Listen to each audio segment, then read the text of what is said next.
How about that traffic, huh? Normal day in Austin. You know, I moved to Austin in 1993 to get away from the traffic because I lived in Orange County, and in Orange County, it was to go 7 miles was 45 minutes one way. The other way it was 2 minutes, just depending on which time of day on the freeway. So I moved out here to invest in property in 1993 when you could buy a house in South Austin for zero total investment property, no questions asked. Non-qualifying assumption. They didn't even run a credit report. And so when I flew here, I was like, this could be a pretty nice place to live. You know, it was really nice, and it was like there was nobody on the roads, there was nobody on the lakes, so I thought I had this place to myself.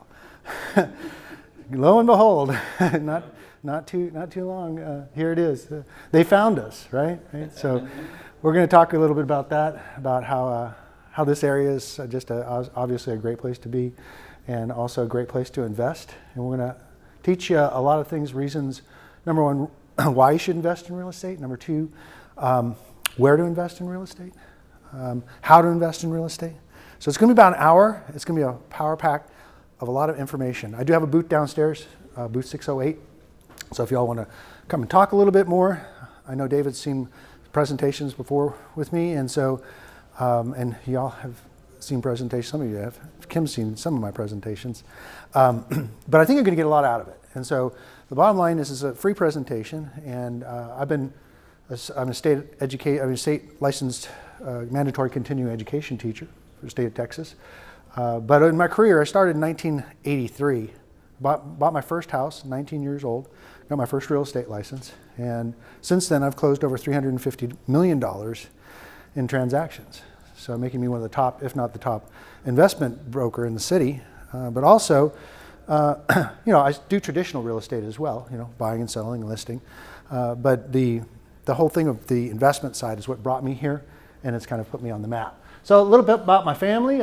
There on the left is my son, Justin, who's 21, going to Texas State University. Just got married. Whew, wow. At 21. So God bless him. Girl on the right is my daughter, Christine. She's 18, and she's a recording artist here in Austin, live music capital of the world. Takes a little bit after her dad. I'm an old-time rock and roller. And then my wife, Michelle, of 24 years, just celebrated our 24th anniversary. And then Julia, my little second grader, she's our caboose at 7 years old. So that's our family, and that's one of the reasons why I moved here, because I didn't want to raise a family in California at the time, because there was a lot of disparity. There was the haves and the have-nots, and so, you know, the schools would be filled with the gangs and all kinds of different stuff. So I came out here, the school system was awesome. And so it's one of the things we look at when we're investing in real estate is the schools. And it's a really big deal, and we'll go over that a little bit, but there's a real big deal because of the demographic that's moving here, engineers, you know, captains of industry, entrepreneurs, small business people like yourself, they want to have good education. And so we have some of the most awesome education around. So I've been on HGTV's House Hunters 3 times. And even a house that I bought out in Lake Travis, I was on the show, so it was a lot of fun. This was the doctor show that I did out in Lakeway, and they bought it in Rough Hollow, and they found me on video, actually, through a YouTube channel that I have. I have a YouTube channel with 11 million views on it, and the doctor was looking for a job he was also from California, Lake Tahoe area, and he was looking for a job, and I helped him get the job at the hospital, to be the family doctor for the hospital. And he bought this house in Rough Hollow with his wife and his daughter. But, you know, so they're moving here, right? License plates from everywhere. A lot of Californians, don't hold it against them. It's a free country, right? But this is why. This is what it's all about. You know, this U.S. News and World Report, this is not fake news. This is the best place to live in the United States. This is back in February where this article came out. And we just bumped Denver, Colorado to second place. So this is a picture that I had this was done in about 2004, believe it or not, right from the top of the Hyatt. Took this picture, and it was pretty dramatic, and you'll notice also there's not a whole lot of traffic there, even in 2004. But fast forward about 6-7 years, and this is what it looks like in 2011. Taking it from the same place. By the way, if you really want a great view of the city, go to the Hyatt, the 17th floor, That's the view out the window. There's a restaurant up there. And then yesterday I went there, and this is what it looks like. So a little bit, a few more buildings than before, but then if you pan to the left when you're looking at the city, none of this was here. None of that. That's all brand. Look at the cranes. I think it's the state bird of Texas is the crane right now. So is Austin growing or not? I mean, this is it. I mean, there's cranes, and of course it leads to its struggles and troubles. Which and this is also a picture I took yesterday on I-35 in the middle of the day.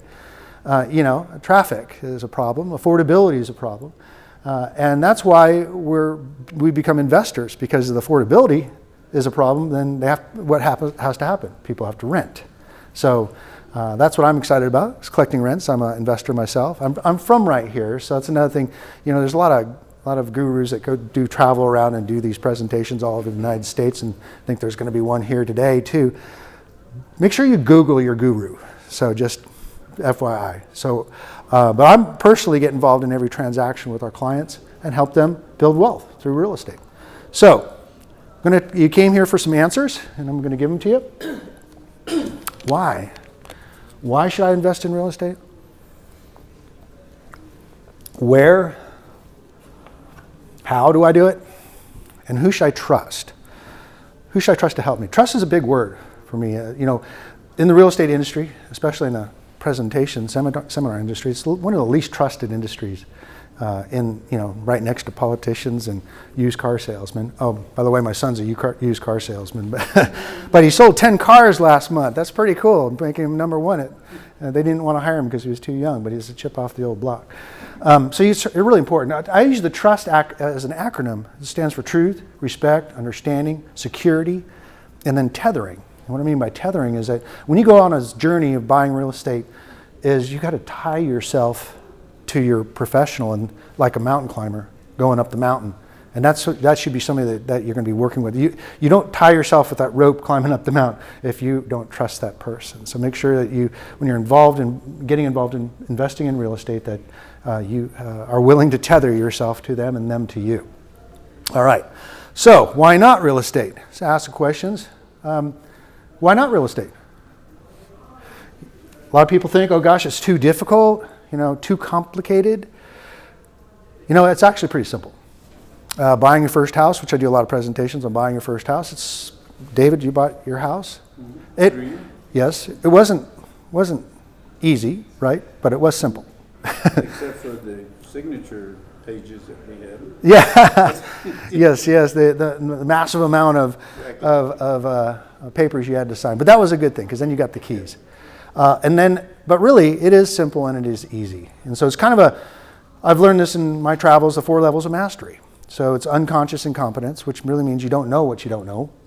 And then you got conscious incompetence, which means that, and I want you to become masters in the real estate investing world, is conscious incompetence is that you know that you don't know.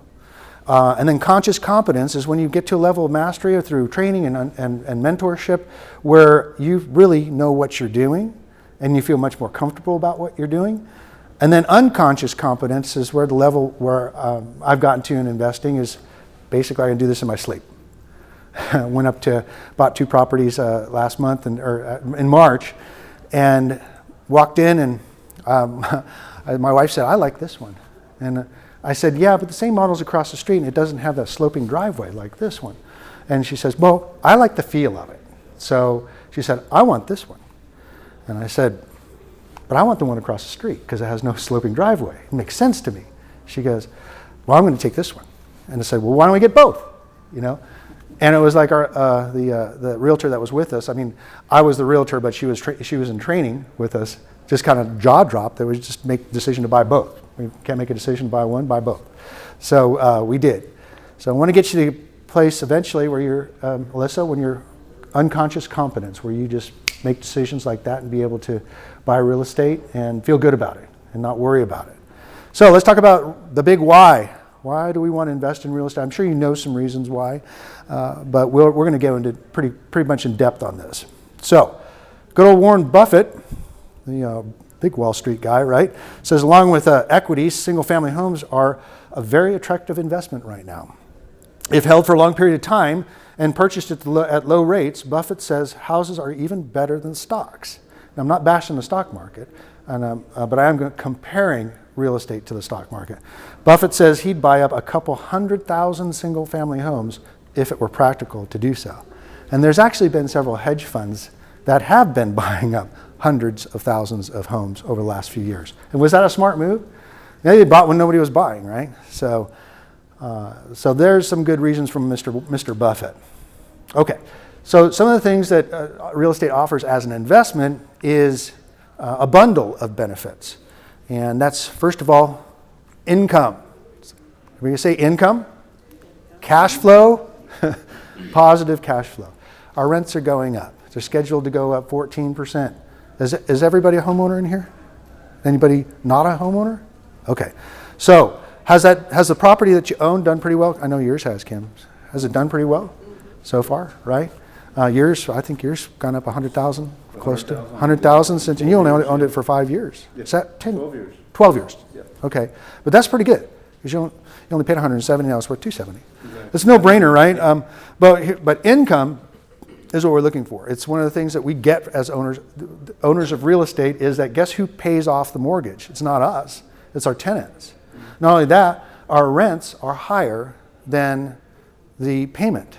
So our investors, when we work with investors, they put 20% or 25% down. You'll hear some gurus out there talking about zero, no cash to buy property. And that's a good way to sell a program. But in reality, I'm looking for ways to help people that are actually qualified, that have relatively good credit, and have the 20 or 50, actually now 15% down, to be able to really make a wise decision. If you go zero total, and which you can, you end up leveraging yourself, and if there's a hiccup on the property or a hiccup in the market, you're going to be what we call underwater.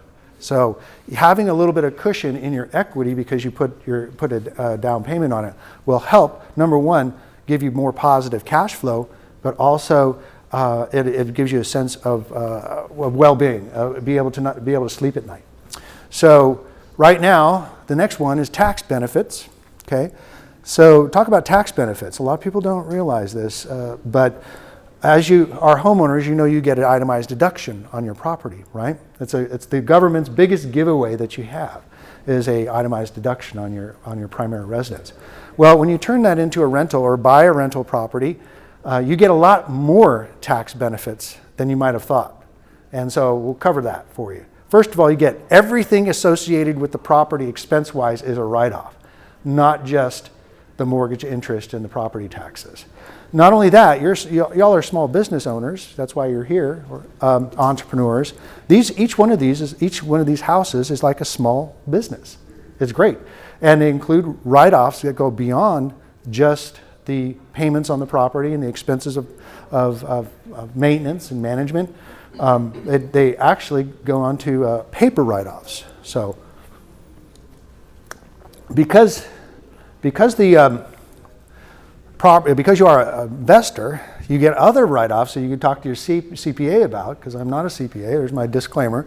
If you want tax advice, talk to your accountant or your CPA. But you can also, when you go on a trip, if you go and you're an investor and you're going looking at timeshares, not to say you should buy one, part of that trip can also be, because you're a real estate investor, can be written off as well.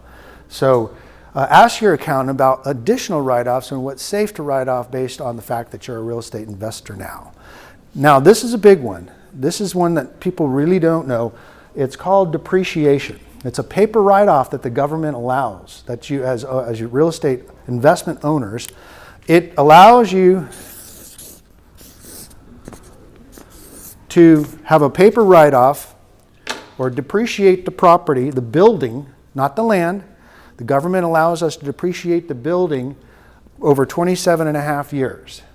Okay? So if you had a $200,000 piece of property and you took out the land, the building would be technically $150,000. This divided by 27 and a half is around $7,000 or $8,000 a year write-off. So this paper write-off comes also beyond the expenses. So let's say you have positive cash flow. So let's say you have a positive cash flow or $3,000 or $5,000 or $7,000 on the property. This depreciation write-off wipes that out. So it's like non-taxable or deferred taxable income. Now, if you own 10 of these, guess what happens to your depreciation write-off?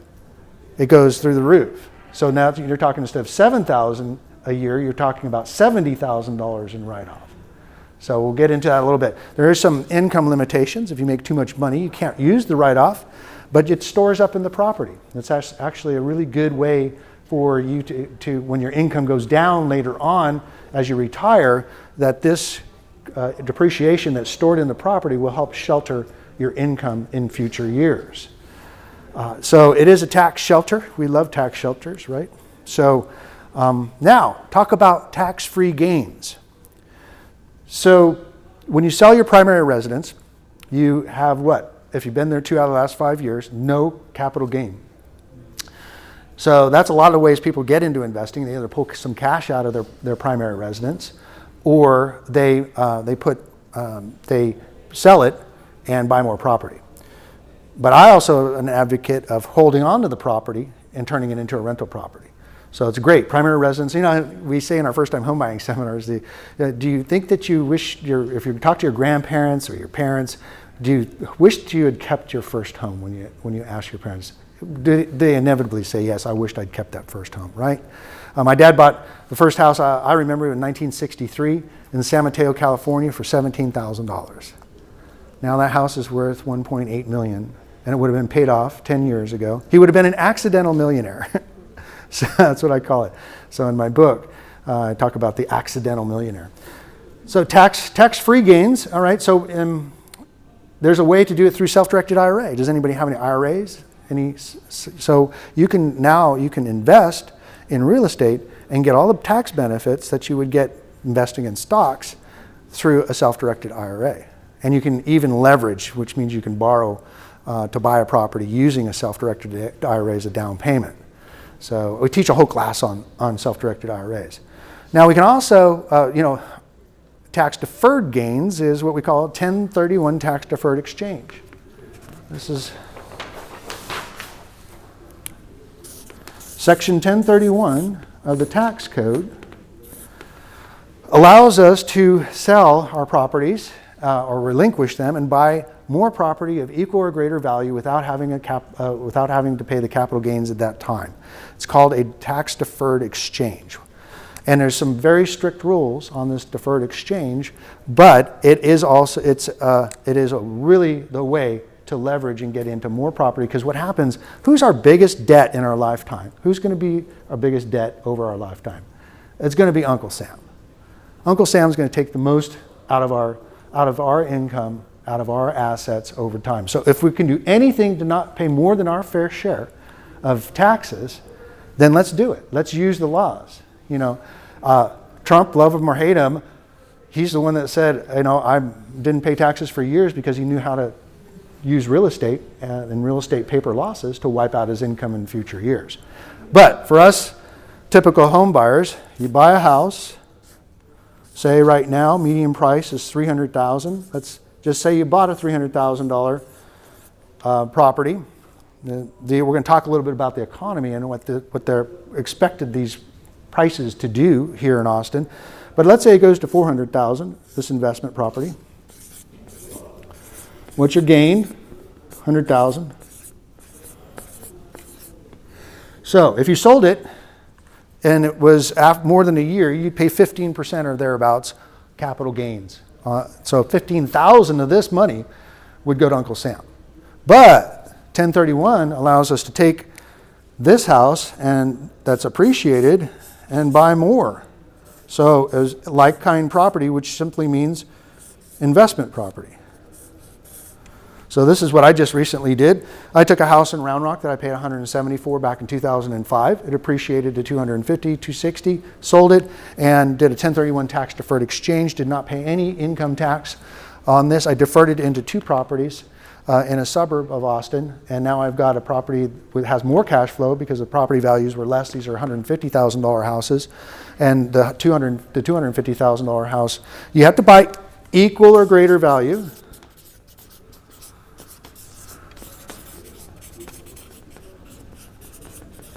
And you have to follow the rules. Specific rules on 1031 exchanges. You have to reinvest all the cash. You can't put the money in the pocket. You must reinvest the capital that comes out of it. You have 45 days to name the next property. There's a couple different rules, but the typical one that most people use is 3 property rules. You can name 3 properties. There's other rules, but 3 properties is usually what it is. And then you have 180 days from the sale of the relinquished property to close on it.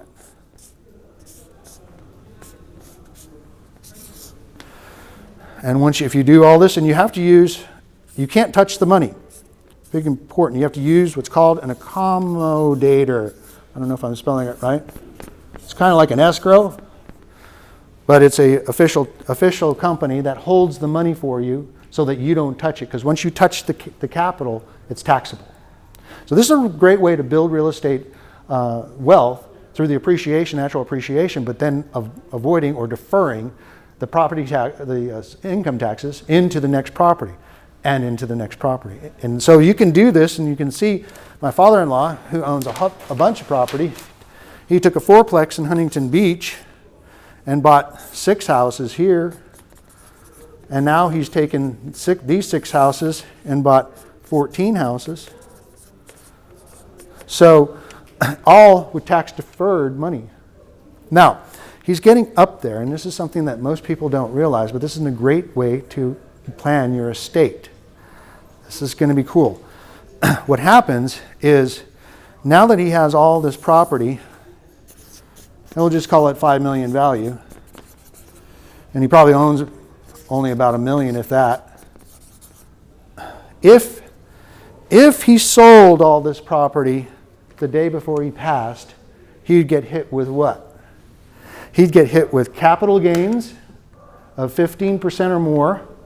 He also have to pay back all that depreciation write-off he was enjoying that he wasn't paying the government. It's called depreciation recapture. That's a huge hit. Guess what though? Us heirs, the heirs, after he passes, gets what's called a stepped-up basis. Which means the government says, oh, I'm so sorry about your father's passing. It's now this $5 million. We're going to call that, instead of the $1 million that he really was, what he had into it, but this appreciated $5 million, we're just going to call it $5 million now as a stepped-up basis where you don't have, now the kids could sell that and not pay any of the taxes that Dad would have had to pay if he sold it the day before he passed. Does that make sense? Most people don't know this, but that's an incredible way to pass wealth onto your kids. By taking deferred all this through his years, methodically buying and trading and exchanging and buying and building assets and then in real estate, and then when he goes to the sweet by and by, we get a stepped up basis, so we don't have to pay the income taxes that he would have. You could do this for your kids. I tell them to do it for our grandkids. They're just too cute. Okay, is that exciting? Yeah, who wants to pay more taxes? Okay, leverage. This is another cool thing. I have a chart, and you'll see it in a little bit, because I know we got some engineers in the room who love charts, but hold on a second. This is what Austin, Texas real estate looks like in appreciation. And over the last 40 years, it's doubled in value every 15 to 20 years. So we do this as kind of a neat way for just for a kid's education. When you have your first child, buy them a house, put it on a 15-year loan, have the tenants pay it off, and what should it be worth when they turn 18? Should be worth, if history repeats itself, double. So a $200,000 house is now worth $400,000. The tenants have been making payments the whole time, right? And now it's worth $400,000. They could sell it, pay the gain, and put the kids through college, through Harvard, tax just that one house, by just buying one Austin piece of real estate for your kids when they're born.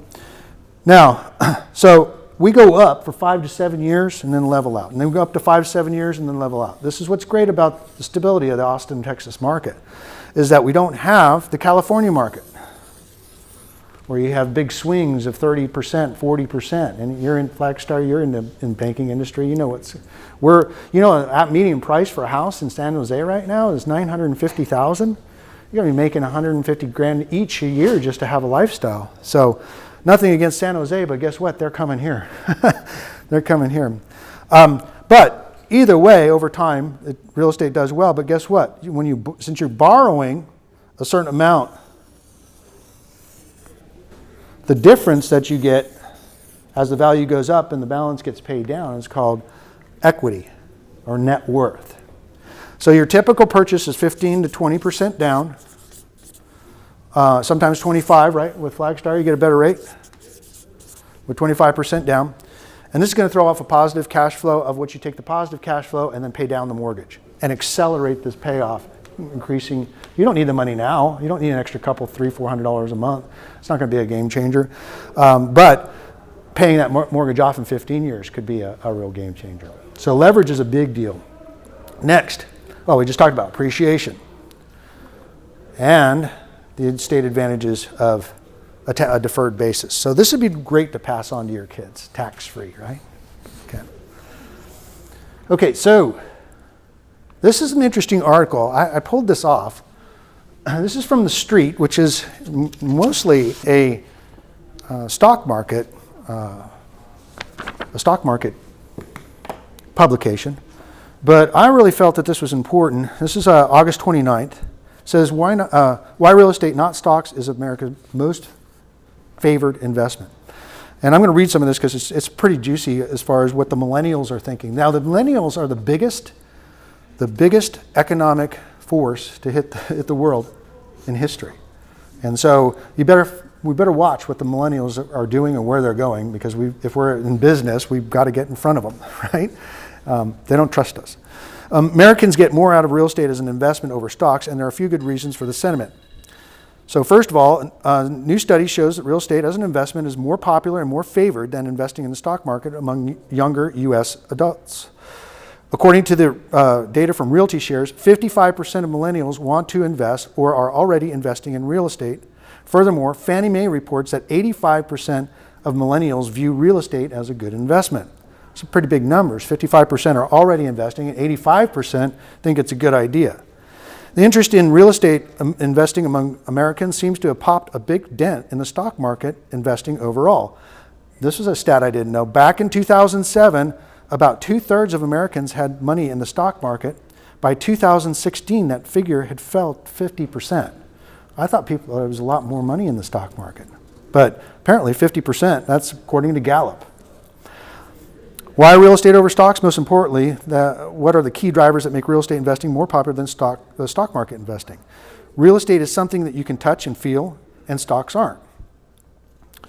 Most importantly, with real estate, you can get income, depreciation, equity, appreciation, and leverage. That's what we just talked about. That's something that stocks don't offer. Real estate investors can expect to make 15% on their investment by flipping houses and can make up to 10% returns on homes and apartment rentals. A sense of reliability also tilts the playing field towards real estate. Real estate can be favored because it's viewed as something tangible. Some people may feel a greater control holding real estate versus stock market, where they feel they don't have any control over the volatility and the risk associated with the stock market. You get a very favorable tax treatment with lots of deductibles. We talked about that. And you get plenty of leverage from banks. Thank you, Flagstar. So it doesn't cost a lot to get into real estate, and occasionally you can get in for nothing, something I've done myself. Overall, people are comfortable investing in real estate. Fairly good idea of how it works. You can touch it, you can look at it, and you can say, this is mine. Securities are much more abstract. People are a little more nervous about that. So vast majority of stocks are held by quite a minority. The top 1% owns as much stock as 90 to 90% of the rest of us. Somebody's pulling the strings on that stock market, and I'm a little concerned about it. I'm not against stocks. You can see over a period of time, this is going back 20, 30 years, eventually it'll go up. right? But we're now at the point we're at 21 or 22,000, and we haven't had an adjustment in how long? Back to 2015. So if history repeats itself, I'm concerned that there's going to be an adjustment. And this is what I told people in California when it was 2005, and I said, you know what, you should get your money out of your real estate equity and move it to a safer haven like Austin, Texas. Just do a 1031 tax-deferred exchange and get your properties or your value, your equity here before it evaporates. And that's exactly what happened. I sold 700 investment properties here in Austin to mostly out-of-state investors, but 7,000 of them wished they had. Because I was speaking every week out there telling them, the sky is going to fall, the sky is falling, the sky is falling. And sure enough, what happened? 2007 hit, and the whole thing came to a collapse. And the market values in those properties dropped 50%. Well, look what happened here. This is the same thing happened with the 2008, 2009. Look, the thing about the stocks that concerns me is they can be a quick turnaround. Real estate usually is more like the big ship. It takes a lot more rudder to turn the whole thing. It doesn't turn very quickly. So here, let's look at the actual Austin median home prices. And these have continued to go up. We're at now 300,000 is the median home price. It's a little outdated, but you can see it's kind of like that chart that I showed you. It's pretty static. The other parts of the country, this is counter cycles that we have. We're usually on a counter cycle with the coasts, which is why I said back in when I moved out here in 1990, California values were really high. They bottomed out in 1997. I started investing in 1990 here when I could buy a house, 3 houses in South Austin for $75,000 a piece, and with no money down, no questions asked. Those days are long gone. And we rode that on up to about 2000 when we had the dot-com bust here in Austin.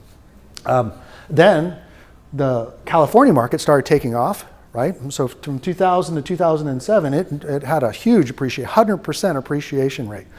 That's when what? You should have done a 1031 tax-deferred exchange and bought more property where? In a safer haven like Austin. And I know people that have done this. The smart ones did. I didn't, but the smart ones did. So then of course we leveled out during the recession, and median price never really dropped. And if you think about it, see if you look, it kind of goes up for 5 to 7, 10 years, then it levels out. Then it goes up, then it levels out, bumps along. So that's an interesting chart. So where do we invest? In our home sweet home. Why not? Or in the suburbs, or maybe near Austin. That's where we're investing, near Austin, where it's a little less expensive. You know, there's awesome little towns around here that are growing. I mean, think Lago Vista is booming right now. You know, Taylor is awesome. East Round Rock, they're building Kalahari. You know what anybody know what Kalahari is? Kalahari is the biggest convention center, 900-room hotel to be built it's going to put Round Rock on the international map. It's a convention center. It's right across from the Dell Diamond, already starting to break ground. If you haven't gone out there, check it out. They have this really cool welcome center that has this big model that fills a whole room of what the water park. It's an indoor-outdoor water park. So Kalahari is going to change the East Round Rock market. I would be buying, if I'm going to buy in Austin, I'd be buying in Hutto right now. I'd be buying in East Round Rock. You got to know where to throw the dart. So we'll get into that for a second here. Okay, you got to live somewhere. They're coming. So where are those 900 people, the 900 rooms that need to be made up, and the people that work on those, where are they going to live? They're going to rent from me, hopefully, right? Okay, some stats. Here we go. Forbes, number 7 best place to invest in is Austin, Texas. We used to be on the top of the list for fastest growing cities in the nation for almost as long as I can remember. Florida now has been taking that place. So Florida is now faster, but gosh, you know, we've got tornadoes every once in a while, but we don't have hurricanes that go all the way up the middle of the state. So nothing against Florida, but Austin's still the best place in the United States to live, according to U.S. News and World Report, and also a great place to invest. The appreciation rate, this is what really excites me, is 27%. So it's anywhere between 25 and 35% is what they're expected over the next 3 years. That's pretty easy to get your mind around. You buy a $200,000 house and it goes up 27%, what is it going to be worth? And that doesn't cost you anything. That's just natural appreciation. That's according to Forbes. So I had lunch with an economist. His name is Mark Sprague. He's the economist for Independence Title, chief economist for the entire state. And I gleaned all this great information from him because to help my clients understand what's going on with the Austin market. Why should we invest here? So, fourth best economy in the nation, jobs. If you want to know where to buy, find out where jobs are being created and buy there. Remember we just talked about Kalahari? Jobs are going to be, a huge amount of jobs by 2020 are going to flood into the Kalahari. Remember the doctor I showed you from the House Hunter show? He came for a job at the hospital. So what I do, I got in front of the hospital. I literally stood in front of the hospital and took the stats out of and did a video, and that's how he found me. So we have still huge job growth and a super stable economy. We're the 10th largest city in the nation now. When I moved here, we were 17. That says something. So it's a seller's market still, but it's not a stupid market. So for the first time since 2012, our inventory's gone up over 3 months of inventory standing. In other words, it's been less than 3 months of inventory in Austin since 2012. That's a tight market. So he also said Texas property is the most undervalued hard asset in the world. And we all have this question, are we in a bubble? Are we in a bubble? I think certain parts of town could be in a bubble. Anywhere you have hyper appreciation for too fast, for too long, you can experience potential for a bubble. But he said we are like California was in the 1950s. Remember I was talking about my dad buying that house in 1963 in San Mateo, what that house is worth now. So, actually the appreciation rate was more about 7% last year. So that's stats. But he said under 250,000, expected to go up. This confirms with what Forbes said, 25 to 35%. Under 250,000 over the next 3 years. So it doesn't take much. You just buy a medium price house or a house under 250. That's what's happened to your house, and just write it up. And then when it gets too expensive because the property taxes are too expensive, sell it, do a 1031 tax deferred exchange, and go buy in a lesser priced homes, multiple properties in a different area. So 5 major U.S. corporations are looking. We even have Google's here, going to be speaking later on, and we have 10,000 companies in the last 7 years have moved from California. 10,000 companies. So our biggest asset is our brain power. 10,000 companies moved From California to Austin. to Austin. To Texas, to Austin. Yeah, to Austin. So that's little companies and big companies, right? And that as a real estate broker, I've been helping them. So in 29,000 home sales, median price is 300,000, and we 3.2 months supply of inventory. First time it's gotten above 3 months since 2012. So it will continue. The shortage of affordable housing is going to continue for the near future. So what are they going to have to do if they can't buy? Rent. Yes, yeah, they're going to have to buy. But guess what's happened to rents? Yeah, rents are going up. I'm enjoying my rent increases. But here's the thing about rents. I'm also very fair with my rents. I don't jump the rent so far to make them upset or make them move. And that's one of the keys in investing in real estate. Keep your rents just slightly below or below market. Because here's what happens is turnover is expensive. And you think about it, when they move, you got potentially a month of vacancy, you've got fix up, you've got to get the carpets cleaned or sometimes replaced. So I love when they just stay there. If they give me a 3-year lease and I'll just let them have it, because look, they're going to go up 14%. People know the rents are going to go up. And if you can help them out by not raising your rents too fast, 14% in the next 3 years. That $1,100 apartment is going to be $1,400. That's expensive. All right. Well, and that even solidifies them staying there, because if in 3 years they go looking for another place to live and it's $1,400, Right. yours is only $1,200. And you can raise your rent to $1,300, right, or $1,350, but it's expensive for them to move too. So they don't want to move. Back in the days when things were a lot slower, when I first moved here in the early 90s, they'd move over a $50 increase, or even a 25, or they'd move across the street because there's vacancies everywhere, But that's not the case now. We're at less than 3% vacancy rate right now. Yes, ma'am. Is there no rent control in all of No, not that I know of. There's there's limitations on short-term rentals. The city has passed that, but you don't have to be in the city of Austin to do short-term rentals. We're looking at other areas, but as far as I know, there's no rent control. And that's what happens is that in San Francisco right now, it's about 20. Oh, welcome. Did you just come here from San Francisco? Yeah, we just moved here about 6 months. Congratulations. Did you buy a house with all that equity that you have? We're looking to sell the duplex in Oakland and invest here.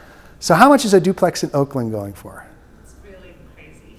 Come on, tell me. So we bought a duplex for $350. Uh-huh. It's a 4,000 square foot lot. The Three, mortgage on that, 350 when? 2008. 2008 on a 4,000 square foot lot. And we are renting out both units. Okay. For how much? How much you? Including tax, property taxes and insurance is $2,700 a month. So the mortgage is $2,700 a month. We are making $6,500 a month. $6,500 a month for how big are these duplex units? Small. So 1120. 1,120 square foot, and they're paying $3,200 a month for that side. And we have, there's like holes in the window. It's crazy. Bullet holes in the window. Yeah. Bullet holes in the windows. But it's insane in the Bay Area. The people, we call them snowflakes. They call for everything. There's ants. There's flies. Clean up after yourself. Shut the screen. It's problems. So we're looking at investing here now. Well, welcome. But thank I'm here for you. This is awesome. Yeah. But Great. we deal with rent control, so that's nice to hear that there's no rent control. We can only raise the rent. Sometimes they determine like 0.7% a year. So it was $350 in 2008. What's it worth now? We're hoping to sell it for around $950. So $950. So it's a $600,000 gain that you have. Yeah. And you heard about we don't want to pay the government 15% plus depreciation recapture. So we're going to do a 1031 tax deferred exchange. So then can you take a partial, so when you say once you touch the money, then you get taxed on it, can you take half and do something else with half of it? And then Yeah, you just get taxed on that half. The portion, okay. Right. So if you want to take some of that, Selling, paying off our house that we just bought, and then putting the rest in rental. well, yeah. I don't know if you'd want to really necessarily pay I would rather you say put more money into the property and have the positive cash flow pay your mortgage off. If you think about it, because see, your primary residence is really not an asset. When you think about it, it does go up in value, but it doesn't provide income. It doesn't provide depreciation. So it's nice to have free and clear. I have a guy that's bought. Oh gosh, the Nelsons bought 6 properties from us this year. Just this year. Yeah, and they're selling their house in California. They bought in Saratoga for just 3 years ago for 1.1 or 1.2, and it's now worth 1.8. So and it's been a rental, but they lived there 2 out of the last 5 years, so they're going to get a tax-free. They're doing the same thing, and he lives in Twin Creeks. And he said, he asked me, Ken, should I buy a $500,000 house now in Twin Creeks? I said, I would much rather see you invest that money and rent, because the rent's a lot lower. It's less than $3,000, it's $2,500 a month, right? For a $500,000 house. Why don't you put that money in the bank or in more property that's producing income and depreciation, and use that money as opportunity money? Because when and if there will be, just as there is, a hiccup in the market, and especially in the high-tech market, what's going to happen? What's the first homes that are going to be the ones that people are giving away? 400, 500, 600. We even saw it with one of our clients that was working for Dell. He was working for Dell, and they said 2 weeks notice, we're shutting that division down. And he lives in Avery Ranch. I'm like, wow, he's out of there. So those are the first ones. That's opportunity money for him. So I would say it really is use this as opportunity money for you, and invest wisely, and not invest in something that would be the first to drop. So luxury market is one of the first to drop, and the condo market is the first to drop. Those are your canaries in the coal mine. So when we start seeing prices of condos dropping, or the luxury market's already the buyer's market right now, and it has been, but people are still buying those luxury homes. So yeah, well, welcome. I'd love to talk to you about that, and we're going to talk about where to throw the dart. That's the important thing, and what kind of properties would be ideal. So which ones are expected to go up? So, all right. So are we okay about Austin, and still a great place to invest? But how about near Austin? This is where we're starting to really is we're seeing where I'm moving my capital outside, because what I can buy a $150,000 house brand new and get rent of $1,400 a month, almost 1% per month. So 1% per month, and my payment on it's just around $900. So that's what I did when I sold the Round Rock house, because it appreciated. And guess what? It appreciated. So what happened to the taxes? The taxes went up. So what happened? Did my rents keep up with all that? No, it didn't. So that's why I was getting only $1,700 a month. So I did a 1031 tax deferred exchange. Didn't put any money in my pocket. Bought two in a suburb and was able to get $2,800 a month rent for this, and it's brand new. See, the house was 10 years old, right? So what happens after 10 years? What expires? The warranty. Well, I knew I sold homes in that neighborhood a lot, and I also being that part of Round Rock, I was concerned about soils expansion, because I've seen some of the houses that had issues with soil. So when the house that's why we buy newer if we can, and except in downtown Austin, if you want to be closer. But I was concerned about things starting to fail, right? So my air conditioning in my 20-year-old house has gone out. I've got another one that's about to go out. So I put a warranty on it, right? One of those residential service warranties. But in rental property, sometimes I like newer because I can put my head on the pillow and I don't have to worry about it. It's covered. Everything's new in the house or newer. So that's one of the strategies that we do with our clients. And we're looking at where to throw that dart. So Kalahari was a great area. Leander's an awesome area. Hayes County, San Marcos, Selma, Kyle's gone up so fast. So we also have to watch out about things going up too fast in certain areas, because they can withdraw, the values, but the builders are raising their prices so fast, that's pulling the rest of the market up. But it's eventually going to get to the point where it's not affordable as a first-time home buyer. That's where our market, what I deal with most in the majority of our sales is first-time home buyers, because they need the most help and the least help, the most underserved. I make a great living selling homes to first-time home buyers, and investors doing the same thing because it's the same product. So we're always looking for neighborhoods and areas and good school districts. So those are the things that we look at. We really go deep, and we'll go into how right here. How? This is my son Justin asking me this question. Dad, how do I get wealthy?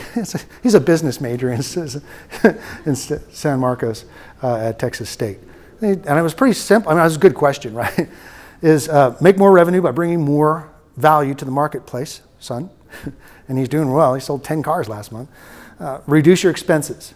And he's been observing me for a long time and realized that Dad likes to spend. So, unfortunately, I like nice stuff, so I spend. But he's understood it, and he's very, very frugal with his money. And he's even investing. He's investing even in the stock market, a little $1,200 in Tesla. He's made money on Tesla, right? So he's investing. He's reduces expenses and then invests the difference, preferably in something that you understand. I don't really understand Tesla, and I don't understand the stock market, so I invest in something I really do understand, which is real estate. And then surround yourself with mentors and advisors that know the path, that have been down there before. So that's something that we're putting together. Is we put together a mastermind of people who are already buying properties from us, and people who are experts in their industry at fixing and flipping and private money. And this is next Saturday. So we're going to be starting the mastermind next Saturday. And it's exclusive, and it's for people who are serious about people are serious about what they're doing. And you're new to town, so it's you don't know. I've got 25 years here. I know every street. I know where not to invest. So I'd love to help you out with that. So that mastermind would be really good for you. So what do I do to invest in real estate? Research. And we're going to cover a lot of that in our mastermind. Is where to throw the dart. What are we going to cover? Demographics, geographics, job growth, schools, school districts, even down to the elementary school. We're going to study income areas, and there's a really cool tool that's free if you want to know what the income for any area is, the median household income. It's called EDDM, Every Door Direct. So we do a lot of direct marketing using the Every Door Direct from the post office, and you just dial in post office Every Door Direct, and there is every single mail route on there has the median household income. It's really important to me when I'm targeting a market is to know, are they making $25,000 a year or are they making $100,000 a year? So I can direct my marketing. So we want to know what research factors are you going to do before you make the choice. Acquisition, walking you through the entire process. So from the down payment requirements, the credit requirements, getting the mortgage, how are we going to buy this property? Are we going to pay cash? Are we going to borrow from a relative? Are we going to do private money? So there's all kinds of different ways to acquire the property. So it could be involved in partnerships and equity shares. So we're going to cover that as well. Most of my clients pretty much just put their 20% down or 15% down and they buy the property and it's up and running. And then they take that positive cash flow and reinvest it. Guess what? Because they get depreciation write-off, as we get more and more depreciation write-off, you're able to shelter your income, and I'm going to cover that in a second. You're already a real estate investor, and so you should be using the potential for. Do you and your husband both work full time? Okay, so I'm going to talk about the doctor strategy here in a second. Management. Who's going to take care of this thing? Are you going to self-manage? We're going to cover everything about management that you need to be concerned about, not just because you may want to manage, but because you need to know what a good manager looks like and what one doesn't look like, what they should be taking care of. But if you do self-manage like I do, there's a lot of things that need to be taken care of. The Texas Property Code has some things that if you don't follow, you can get into some trouble. So we're going to cover all that in the mastermind. So the Texas Property Code has some weird quirks that are really important. Now you have to have a smoke detector in every room. That's a new law. You got to know these things or you can get in trouble. And then disposition of the property. I'll take a little sidebar. This disposition is how we're going to sell it. We're going to keep it forever. We're going to do 1031 exchange. Or we're going to just sell it and cash out and pay our taxes and put the money in the bank. So we're going to talk about that as well in the mastermind. But one thing that very little people know about is what's called the rule for what we call real estate professionals, as determined by the IRS. Doesn't mean you have to have a real estate license. And this is how you can shelter your income even further. Okay, so a lot of you all in the room make over $100,000 a year. Some of you make over $150,000 a year. You can't take the depreciation write-off if you're making right now to offset your ordinary income if you're making over $150,000 a year. It gets what we call stored up in the property. So you don't lose it, you just can't use it. If one of the other spouses become what's called a real estate professional, they can shelter, then that rule goes away. So like we said, the 10 properties that throws off $70,000 in depreciation, if I'm making over $150,000 a year, I can't use it. Is that combined or? Yes. And so here's the rules on becoming, you have to be involved like you are, you have to be involved in real estate investing. But that could be anything. It could be research, it could be all the things we just talked about. And the government has some rules about that. But what it is that you can, let's say doctor makes $200,000 a year. He can't take that depreciation write-off now. But wifey, who was an engineer, decided to stay home with 3 kids. And that's exactly what the Nelsons are doing. And now she's become an investor. She doesn't bring any income, but because they're building up all these properties, the $70,000 or $80,000 depreciation will shelter his income. So what does that mean? With all this write-off, they have what? More money to invest in more properties.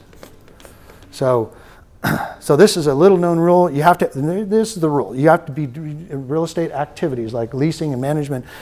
Research is even good. Or when you go on a trip, you can count the hours. You have to have 750 hours in these real estate-related activities.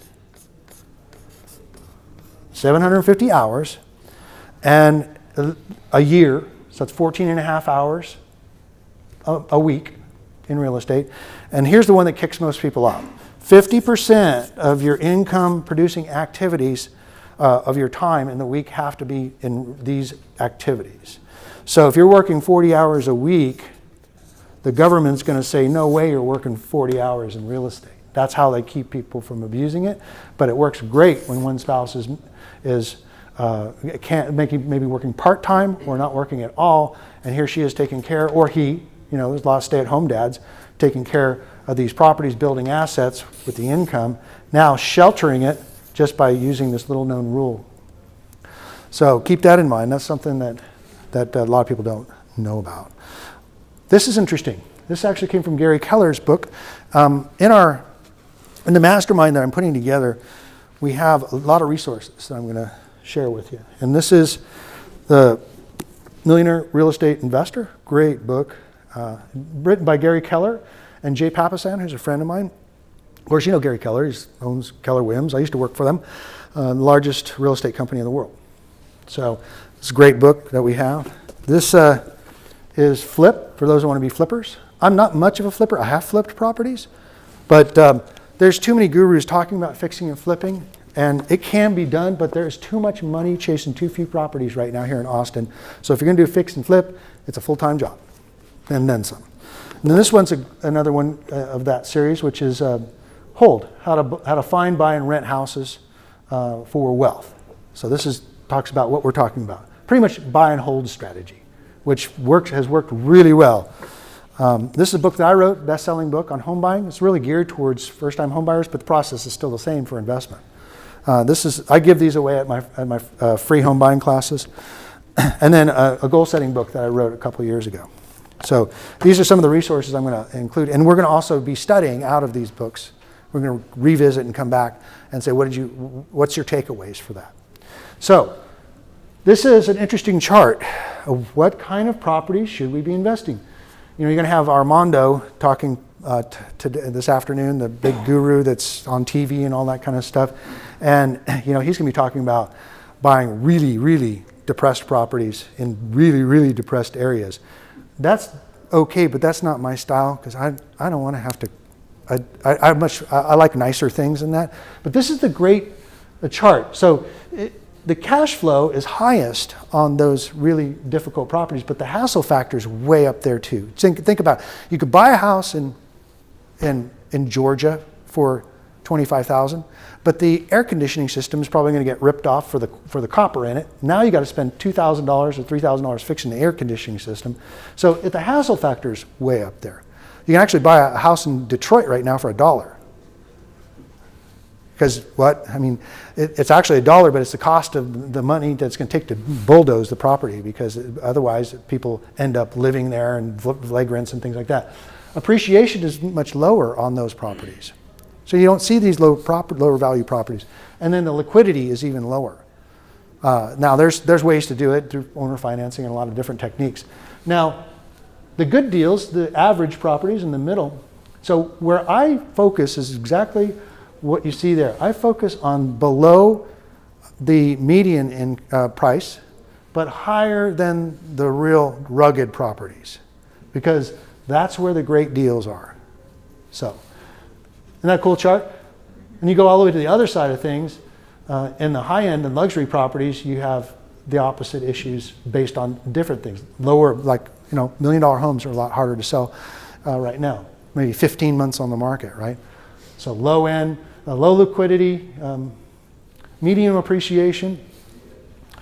And then cash flow can get higher up on the higher end properties. But let's stay in that market. That's a real niche. So our typical investment property is like where you live, David. That's a 1,600 square foot, 1,800 square foot house, 3-bedroom, 2-bath, or 4-bedroom, 2-bath, 3 sides brick or 4 sides masonry. Putting out 1,400, 1,500. In like Sue's house out in Hutto, she's selling her house because she's moving to Temple Belton, which is a great area too. And her house is $220, and it'll rent for probably about $1,600 a month, $1,700 a month. So that one's going to be coming available. So she can go by there. 2 doors down from me that's for sale. The owner actually moved someplace else, and he sent us a letter a couple of weeks ago. We knew anybody who wanted to buy his property. Wow, cool. Let's see. What time do we have? I want to honor y'all's time. I just want to make sure. What's that? 10:48. Okay, so let's see, 10:38. Are we okay here? Okay? Yep. Yeah, okay, good. I just want to make sure. Okay, so who are you going to get involved with this? And it's a team. You don't want to do this alone. It's a lot easier to get involved when you have a team. And part of the team is, okay, so first of all, trust. This is my little acronym here: trusted experts, advisors, and mentors. That's why you're here, Alyssa. We're going to help you, surround you with trusted experts, advisors, and mentors that have been down this path before. So you just bought a house out in Round Rock near Kalahari. Well, you will be. Oh, yes. I mean, you're under contract, right? How much was your house? $199. $199. Yeah, that was a good deal. And that's in Siena. Siena, by the way, is the most popular selling subdivision in all of the metro right now. They've sold more homes there than anywhere else.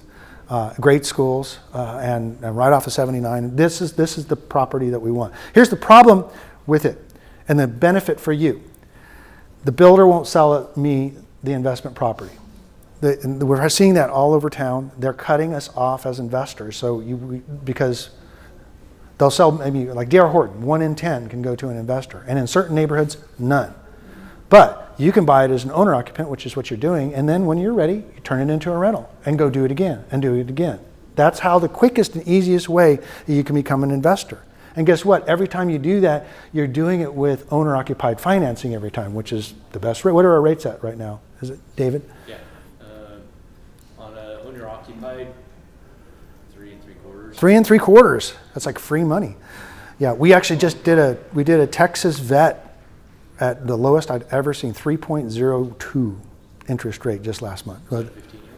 No, that was a Texas vet, VA with Texas vet, because you get a discount for Texas vet. So yeah, so you're going to be buying a house, and the bottom line is, rates are going to go up. Get your money while it's cheap. Prices are going to go up. Get the money while it's still get your equity while it's still before it goes up, and then of course rents are going up. So that's great for us investors. So do you, like if I live in my home, remember I was telling you I potentially would sell? Yeah. And you saying that I would sell my home and do the capital gains thing to buy the next? If you live there for 2 years, you won't pay any capital gains. Okay. Right. Right. And so we see a lot of, we just did it with a guy, a client living in Hutto. His name actually was Robert Avery, and he bought an Avery ranch. And Sue showed him 21 houses, and it was the 21st house that he bought. In one day. 21 houses in one day. That's why she drives a Prius. So, because it gets great gas mileage. So, but he bought a house in Hutto for $150,000, and it went up to $230,000. So what he did was, but he didn't have the money to buy the next property, which was an Avery Ranch. One of the last houses in Avery Ranch available from D.R. Horton.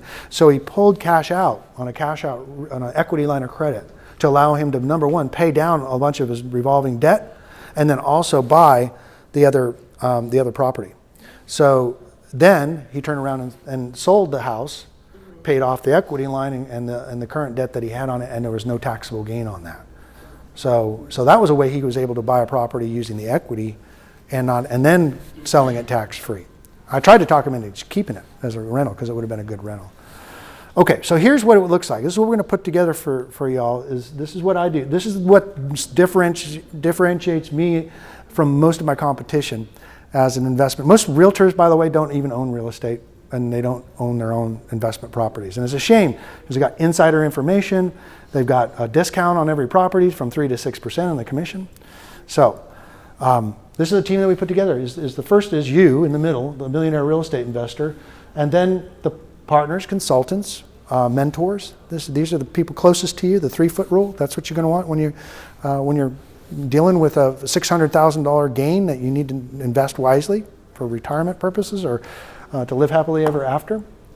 And there's a whole other support circle, and then beyond that is the service circle. And this is what we'll mastermind, is to make sure we all are getting our vendors together, because part of it is great vendors. So that's what we want to do, is make sure we have great vendors, but most importantly is the support, the internal support. So switching gears here. I'm not one of those guys that run to the back of the room and do all this stuff. I'm here because I want to help you get involved with investing, but I want you to be serious about it. So I do a mastermind, and it's going to be 6 weeks, and I'm going to charge $1,500 for it. But guess what? On the first property that you buy, I'll give you your $1,500 back. So the only reason I charge it is because a lot of people come and take my time and eventually never buy anything, and that's taking time away from my family. So I'm going to do a mastermind where like-minded people are all coming together. That are, six or eight of them are already buying houses and Andrea is buying a house as an investment property, and so we have a lot of people are seasoned investors, fixer flippers, private money people, all people I've known for years. People are actually buying homes like the Nelsons.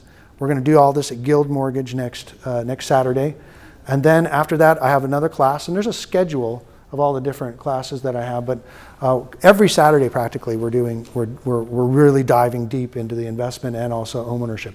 If you don't own, if you haven't owned a house yet, I don't want you to buy a house or get involved in a real estate mastermind, except you want to be in, that's a passion of yours, is to be in, I want you to buy your first home. That's what, rather you buy the first home, and I'm not going to charge anything for that. I get paid by the commission. But so our team, it's texasmastermind.com. I just threw up that website. It's a 6-week training. So we're going to have 2 masterminds. It's going to be this coming Saturday from 11 to 3. I'm sorry, 11 to 2. It's 3 hours. We'll give you lunch too. Then every Friday at noon, we're going to have a conference call with the people that are involved in purchasing. And then I'm going to have 2 caravans, personally guided, and we're going to go look at these target areas. We're going to go driving. It's either a caravan or a bus, depending on how many people we have. And then we're going to go look at these areas. And I'm going to show you. We'll walk through. We'll look at the houses out in Hutto. We're going to look at Leander. We're going to look at Jarrell and even Temple Belton. We're going to cover some territory. We're going to go from 10 to 3, and that's two weekends from now. And actually, no, 3 weekends from now. And then we're going to have another mastermind at the beginning of November, so that we can regroup and come back and say, what did we learn? What did we buy? What did we not buy? Why didn't we buy? What are we looking forward to? And then we're going to do the caravan again. We're going to go look at more targeted properties. We're going to look at maybe fixer flippers. We're going to, and that'll be mid-November. So that's the whole 6 weeks, actually 7 weeks from all today.